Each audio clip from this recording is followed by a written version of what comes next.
frères et sœurs dans le Seigneur, nous célébrons ce jour le 5e dimanche de la Trinité qui porte sur l'appel qui sauve. Soyez donc les bienvenus en ce sanctuaire de la grâce, la maison de Dieu, la porte des cieux, et que la grâce, la miséricorde, la paix vous soit donnée de la part de Dieu le Père, de Jésus-Christ le Fils du Père, et l'Esprit Saint, notre consolateur dans la vérité et dans l'amour. Amen. Qui pourra monter à la montagne de l'Éternel, qui s'élèvera jusqu'à son lieu saint, celui qui a les mains innocentes et le cœur pur, celui qui ne livre pas son âme au mensonge et qui ne jure pas pour tromper. Il obtiendra la bénédiction de l'Éternel, la miséricorde du Dieu de son salut. Voilà le partage de la génération qu'il invoque, de ceux qui cherchent ta face, ô Dieu. Venez donc et voyez comment l'Éternel est bon. Quel autre aurais-je au ciel que toi? Et sur la terre, je ne prends plaisir qu'en toi. Ma chair et mon cœur peuvent se consumer. Dieu sera toujours le rocher de mon cœur et mon partage. Pour moi, m'approcher de Dieu, c'est mon bien. Je place mon refuge dans le Seigneur, l'Éternel, afin de raconter toutes ses œuvres. Louez donc l'Éternel. Bien-aimés, je vous invite à vous lever pour poursuivre notre célébration lorsque nous allons chanter, célébrer, nous venons célébrer.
Unissons-nous dans la prière de louange.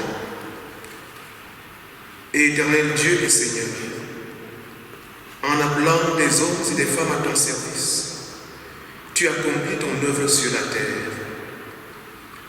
Ouvre nos oreilles et nos cœurs afin que nous percevions ton appel et que nous suivions celui que tu as envoyé, Jésus-Christ, ton Fils bien-aimé, notre Seigneur, qui vit et règne avec toi, le Père Tout-Puissant, et le Saint-Esprit, un seul Dieu, pour les siècles des siècles. Amen. Je vous prie de reprendre place. Et écoutons dans le recueillement de quelle manière le Seigneur veut être servi. Mon peuple Écoutez mes instructions. Prêtez l'oreille aux paroles de ma bouche. J'ouvre ma bouche par des sentences. Je publie la sagesse des temps anciens. Écoutez-moi donc, tendez l'oreille et vous vivrez. Voilà, bien-aimés, la volonté de Dieu. Parce que nous n'avons pas su écouter la volonté de Dieu, je nous invite à nous humilier devant sa présence et à lui dire notre mal. Prière, confession des péchés. Seigneur Dieu, en ta présence, nous renonçons à dissimuler nos faiblesses et nos incertitudes. Notre âme est creuse, malade et angoissée. Nous nous épuisons à affirmer notre personnalité et à glorifier notre caractère. La vanité nous possède et notre orgueil nous rend coupables. Ô Dieu, considère notre honte et notre repentance, et pour l'amour du Christ, aie pitié de nous. Seigneur, pardonne. Amen.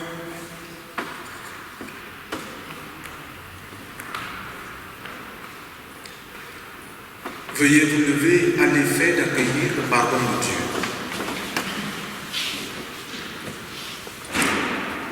Quand la plénitude des temps fut accomplie, Dieu vint dans Jésus-Christ pour accorder le pardon et la paix par le sang de la croix. Le sang de l'Alliance qui a été versé pour plusieurs pour le pardon des péchés. À tous ceux qui croient en lui et dont la repentance est sincère, j'annonce ici le pardon de Dieu et j'atteste la rémission de leurs péchés au nom du Père, au nom du Fils, au nom de l'Esprit Saint. Amen. Et toi, mon âme, bénis le Seigneur et n'oublie aucun de ses bienfaits. Pour manifester notre reconnaissance au Dieu notre salut, chantons ensemble merci Seigneur.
Confessons maintenant notre foi à partir de l'expression contemporaine de la foi qui apparaît à l'écran. Je crois en Dieu, le Père, Tout-Puissant, Créateur du ciel et de la terre. Je crois en Jésus-Christ, le Fils de Dieu. Il est venu vivre parmi nous. Il est mort sur la croix. Il est ressuscité. Aujourd'hui et pour toujours, il est avec nous. Je crois en l'Esprit Saint qui nous rassemble dans l'Église et qui nous fait vivre. Amen. Je vous prie de reprendre vos places. La prière d'illumination. Seigneur, nous voici devant toi. Tu es la source de toute vie. Tu connais et tu sais ce qui nous habite. Ouvre-nous à ta parole, la parole de notre Dieu, pour qu'elle nous donne une joie qui ne s'éteigne pas. Et fais-nous comprendre ce que tu attends de nous. Tu es béni pour les siècles des siècles. Amen. Notre première lecture biblique se trouve dans le livre de la Genèse, au chapitre 18, les versets 1 à 10. L'Éternel lui apparut parmi les chênes de Mamré, comme il était assis à l'entrée de sa tente pendant la chaleur du jour. Il leva les yeux et regarda. Et voici, 3 hommes étaient debout près de lui. Quand il les vit, il courut au-devant d'eux, puis depuis l'entrée de sa tente et se prosterna en terre. Et il dit, « Seigneur, si j'ai trouvé grâce à tes yeux, ne passe point, je te prie, loin de ton serviteur. Permettez qu'on apporte un peu d'eau pour vous laver les pieds et reposez-vous sous cet arbre. J'irai prendre un morceau de pain pour fortifier votre cœur.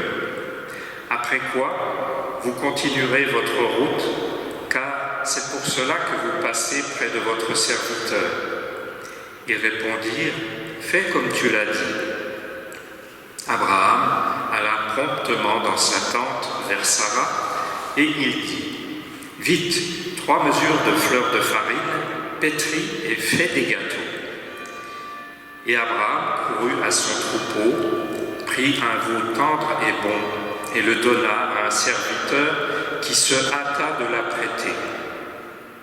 Il prit encore de la crème et du lait, avec le veau qu'on avait apprêté, et il les mit devant eux. Il se tint lui-même à leur côté sous l'arbre, et il mangeait. Alors ils lui dirent, « Où est Sarah, ta femme ?» Il répondit, « Elle est là dans la tente. » L'un d'entre eux dit, « Je reviendrai vers toi à cette même époque, et voici, ta femme Sarah aura un fils. » Sarah écoutait à l'entrée de la tente qui était derrière lui. Le prochain texte se trouve dans Colossiens, au chapitre 1, et les versets 24 à 28. Paul nous dit, « C'est là ce qui fait ma joie. Même si je dois souffrir pour vous, je me réjouis de pouvoir ainsi, dans mes souffrances terrestres, qui sont aussi celles du Christ, accomplir ce qui reste à faire pour le douloureux enfantement de l'Église et de son corps. C'est de cette Église que Dieu m'a établi, serviteur. Pour votre bien, il m'a donné mission d'annoncer partout sa parole dans toute sa plénitude. Cette parole est un mystère resté secret depuis l'origine des siècles, caché aux générations passées, mais à présent, le voile a été enlevé et tout est parvenu à la lumière pour ceux qui appartiennent à Dieu. C'est à eux qu'il a voulu faire connaître quelle richesse, quelle splendeur renferme son plan secret en faveur des non-juifs. Ce secret, c'est tout simplement le Christ est en vous. C'est en lui que se concentre toute sa gloire future. C'est ce Christ que nous annonçons. C'est pour cela que nous avertissons chaque homme sans distinction et que nous enseignons à chacun la sagesse parfaite. Notre but est de placer tout homme en présence de Dieu et d'amener les chrétiens en leur pleine maturité spirituelle pour une communion vivante avec le Christ. Le dernier texte qui sera le support à la prédication est dans Luc 10, les versets 38 à 42. Comme Jésus était en chemin avec ses disciples, il entra dans un village et une femme nommée Marthe le reçut dans sa maison. Elle avait une sœur nommée Marie qui s'était assise aux pieds du Seigneur, écoutant sa parole. Marthe, occupée à divers soins domestiques, survint et dit « Seigneur, cela ne te fait rien que ma sœur me laisse seule pour servir, dis-lui de m'aider. » Le Seigneur lui répondit « Marthe, Marthe, tu t'inquiètes et tu t'agites pour beaucoup de choses.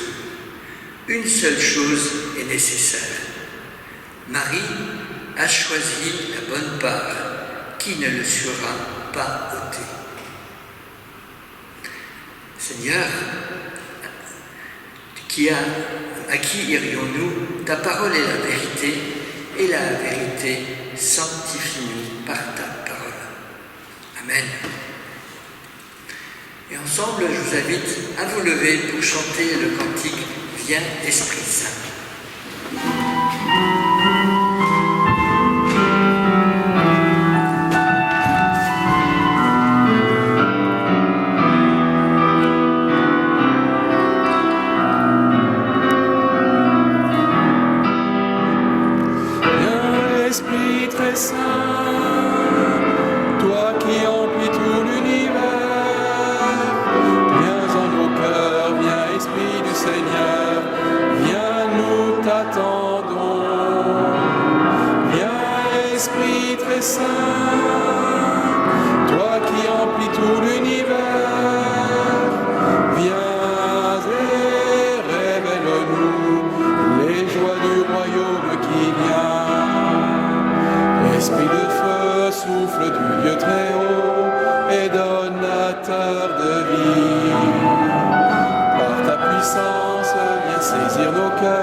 Veuillez reprendre vos places. Le Seigneur lui répondit, « Marthe, Marthe, tu t'inquiètes et tu t'agites pour beaucoup de choses. Une seule chose est nécessaire. Marie a choisi la bonne part qui ne lui sera point ôtée. Versets 41 et 42 du texte qui sous-tend mon message de ce matin. Bien-aimés de Dieu, recevez mon salut fraternel dans le nom du Seigneur. C'est l'histoire de deux sœurs, Marthe et Marie. Une histoire de femmes, pourrait-on dire. Mais une histoire qui, à la fin, s'adresse à toutes les Marthes, femmes ou hommes, car Marthe est une figure, Marthe est une représentation. Dans cette histoire de Marthe et Marie, Marie a choisi la bonne part selon Jésus.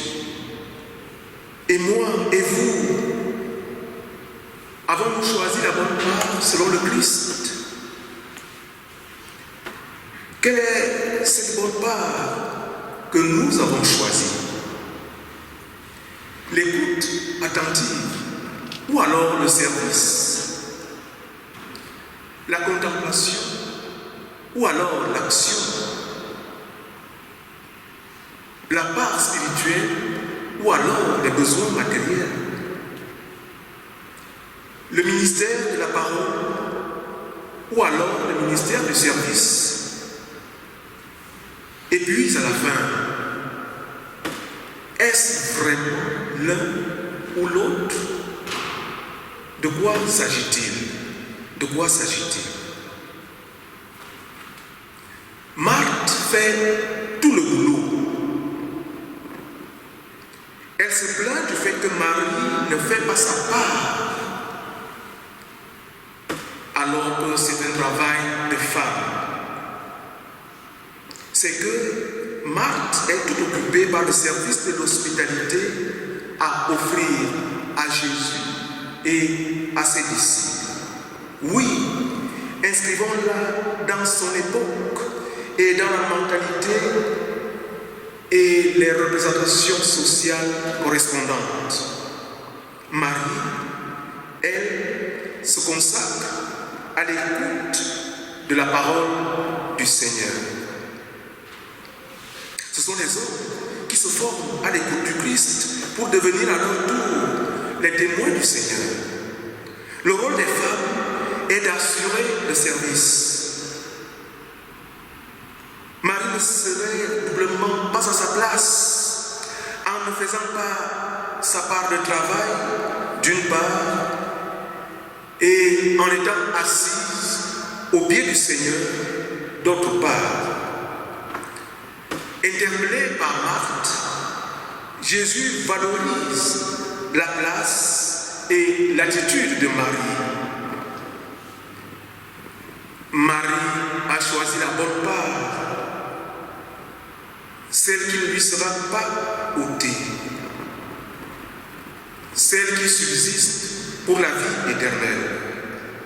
Bien-aimés, relevons de prime abord que Jésus remet ici en cause cette vision de l'organisation sociale et religieuse où les hommes auraient une place différente de celle des femmes.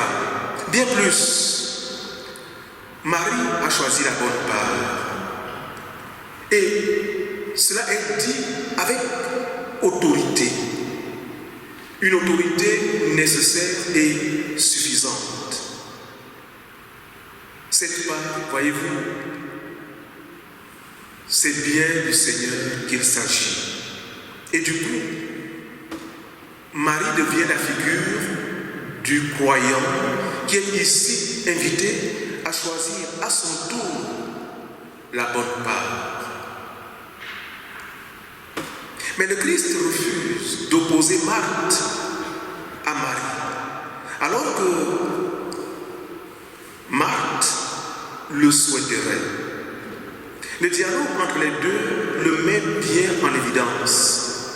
Marthe se plaint, mais elle ne se plaint pas auprès de Marie, sa sœur, elle se plaint plutôt auprès du Seigneur.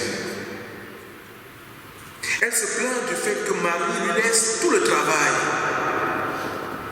peut-être se plaint-elle encore davantage de ce qu'elle perçoit comme l'indifférence de la part du Christ.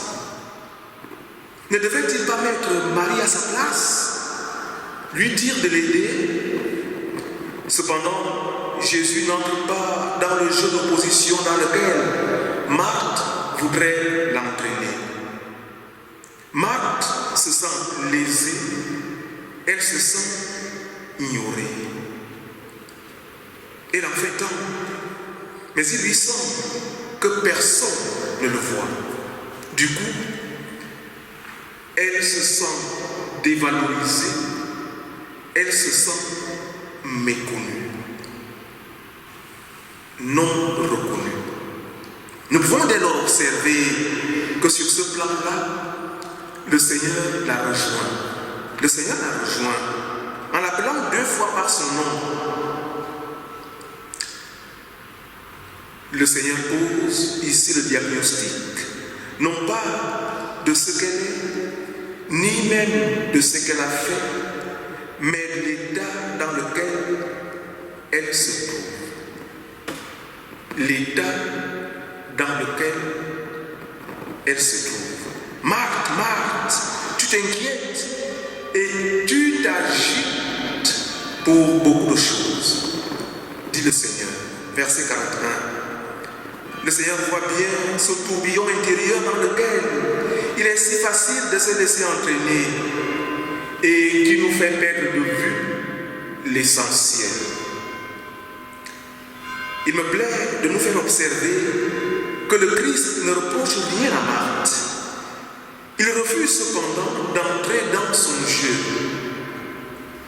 mais il la reconnaît dans sa détresse, dans son besoin de reconnaissance.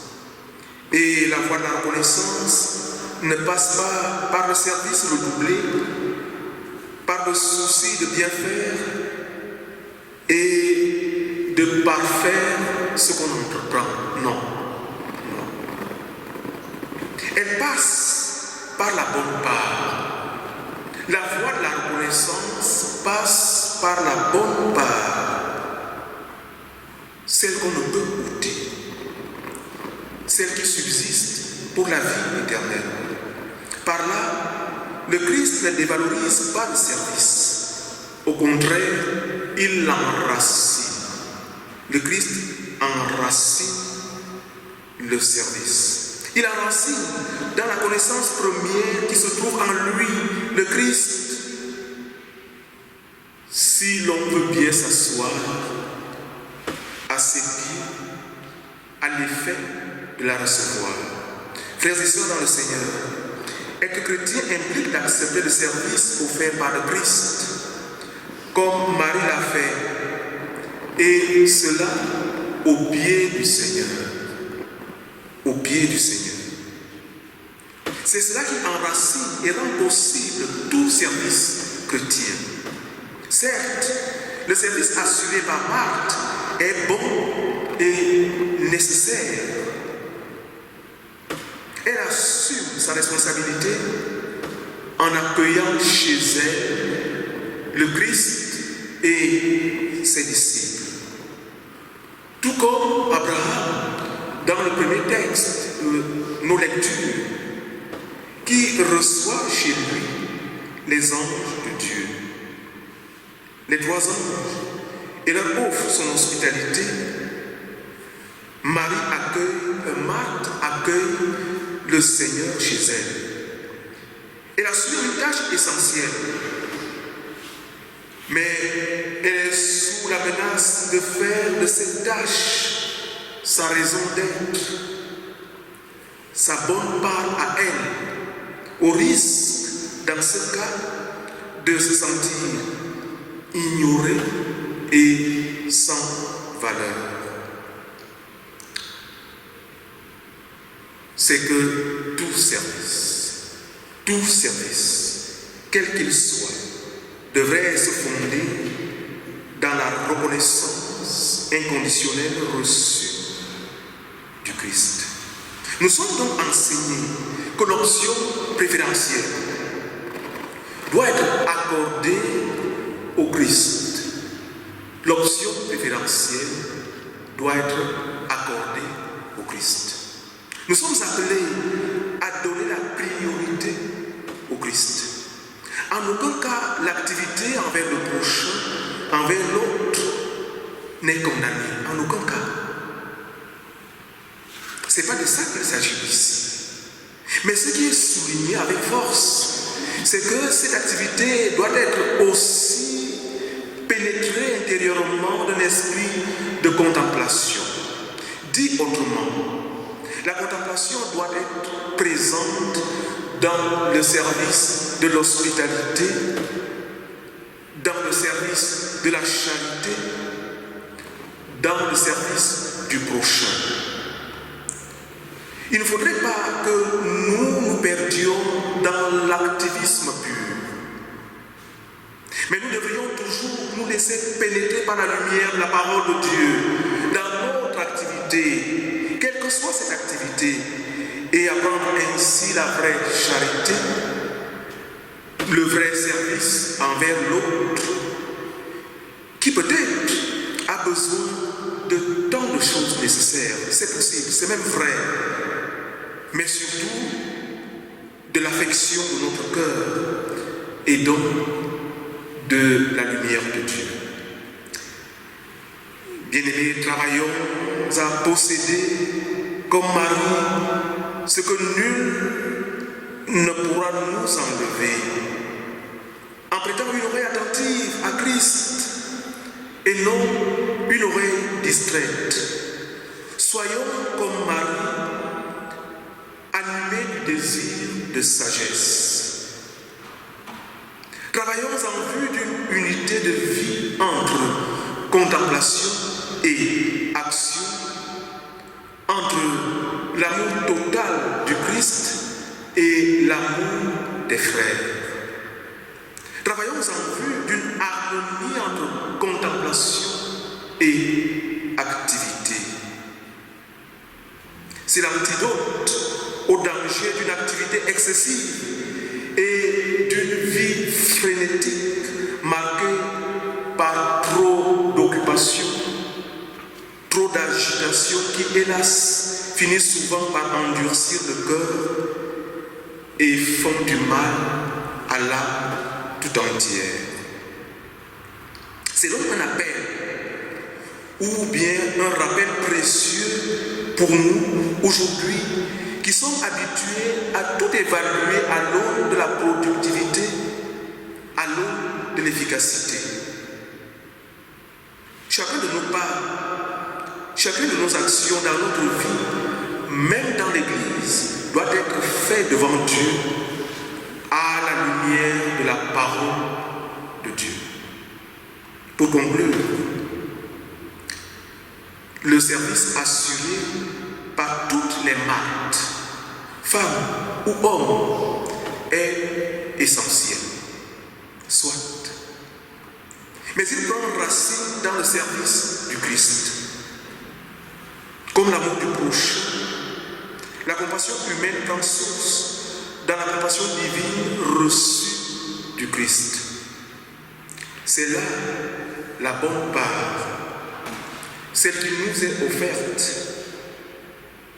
celle qui ne peut être ôtée, celle qui subsiste pour la vie éternelle. Le Seigneur lui répondit: Marthe, Marthe, tu t'inquiètes et tu t'agites pour beaucoup de choses. Une seule chose est nécessaire. Marie a choisi la bonne part qui ne lui sera point ôtée. Amen.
Veuillez vous lever pour chanter avec moi toutes les strophes du cantique 601 trouvé dans ma vie ta présence.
Merci à Esther pour son accompagnement musical. Merci aux lecteurs pour leur participation à la liturgie. Et merci à Denis pour la projection. Dimanche prochain, 24 juillet, pas de culte à Thionville, attention, mais culte commun à Yutz à 10h30 avec Sainte-Seine, c'est bien ça. Oui. Le prochain culte à Thionville aura lieu le dimanche 31 juillet à 10h30. C'est maintenant le moment de l'offrande. Nous pouvons, par notre don, manifester que Christ est vraiment le Seigneur de notre vie. Je vous invite à la prière. Père, accepte notre offrande joyeuse, l'offrande de notre argent, l'offrande de notre travail, l'offrande du temps nécessaire à l'écoute et toute offrande que nous inspire ton amour. Amen. Voici le fil rouge de cette semaine. Le Sri Lanka traverse actuellement une crise économique et politique sans précédent. Le président a quitté le pays depuis quelques jours. Dans ce contexte troublé, les chrétiens continuent de souffrir à cause de leur foi, à l'exemple de croyants du nord du pays qui voulaient simplement se marier. Le pasteur Charles célébrait le mariage de 2 membres de sa famille proche. Soudain, un villageois qui n'était pas invité a fait irruption dans la salle de mariage et a crié « À Arrêtez de passer ces chants chrétiens. J'exige des chants traditionnels tamouls. Voyant qu'il n'obtenait pas gain de cause, le villageois est devenu violent et Charles a dû se rendre au commissariat avec son frère. Sur le chemin du retour, alors que la nuit tombait, le pasteur et son frère ont été encerclés par une quinzaine d'hommes. Les agresseurs étaient armés de barres de métal et de bâtons, et ils ont commencé à frapper les deux chrétiens. Ils ont dû être conduits d'urgence à l'hôpital. Au Sri Lanka, les chrétiens subissent des attaques et sont victimes de harcèlement un peu partout dans le pays. Mais, comme le souligne Frère André, le ministère de Jésus n'a pas changé quand les circonstances ont changé. Le Seigneur, qui était présent avant la crise, continuera de soutenir ses enfants malgré la persécution. Je vous invite à la prière. Seigneur, nous te louons parce que tu te tiens aux côtés de ton peuple au Sri Lanka, malgré la crise et la persécution. Nous te prions de garder Charles et son frère et de les rétablir totalement, physiquement et psychologiquement. Nous te prions également de bénir leur témoignage et de toucher le cœur de leurs agresseurs. Amen. Ô Christ ressuscité, toi qui as été glorifié et élevé à la droite du Père et qui intercède pour nous, accueille dans ta bonté la prière que nous te présentons ici et maintenant. Tu nous engages à choisir, comme Marie, la bonne part qui ne nous sera point ôtée. Mais les vicissitudes de la vie nous désorientent et parfois nous font perdre courage. Console les affligés et relève ceux qui perdent courage. Affermis leur foi en ta victoire et en ton amour. Tu es le chef suprême de l'Église. Accorde à ces ministres et à tous ceux qui t'ont choisi comme leur part la grâce de te servir partout, avec courage et avec zèle. Tu es celui qui préside aux destinées des nations. Veille sur toutes les nations, et notamment sur celles qui connaissent la violence et la guerre. Transforme et convertis le langage des armes en langage de la paix, celle que le monde ne peut donner. Seigneur, tu as promis d'être avec nous tous les jours jusqu'à la fin des temps. Nous te bénissons de pouvoir vivre et travailler avec toi, car tu es la bonne part que nous avons choisie, celle qui ne nous sera point ôtée. À toi, comme au Père et au Saint-Esprit, soit tout honneur et toute gloire, maintenant et pour toujours, au siècle des siècles. Amen. Levons-nous pour dire ensemble la prière que nous donnons du Seigneur. Notre Père qui es aux cieux, que ton nom soit sanctifié, que ton règne vienne, que ta volonté soit faite sur la terre comme au ciel. Donne-nous aujourd'hui notre pain de ce jour. Pardonne-nous nos offenses, comme nous pardonnons aussi à ceux qui nous ont offensés. Et ne nous laisse pas entrer en tentation, mais délivre-nous du mal, car c'est à toi qu'appartiennent le règne, la puissance et la gloire, pour les siècles des siècles. Amen. Et écoutez maintenant cette exhortation et recevez la bénédiction de la part de notre Dieu. Exhortation.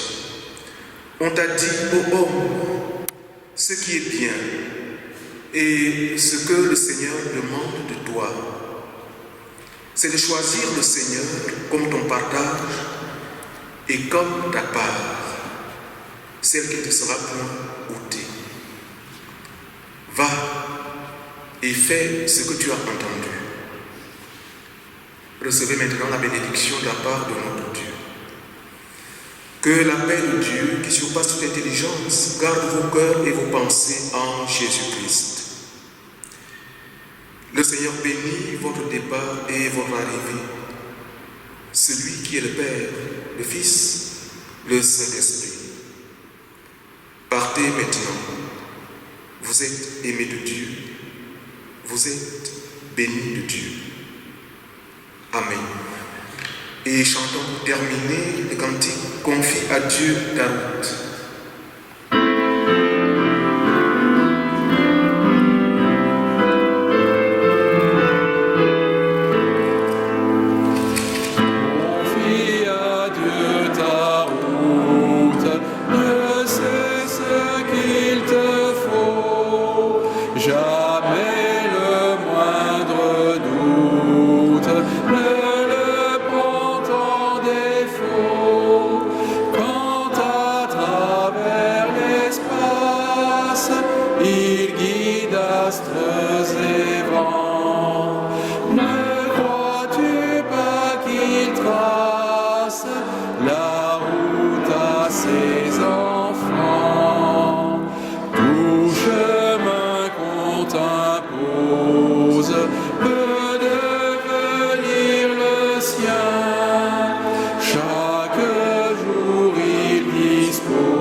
Bon dimanche à vous tous.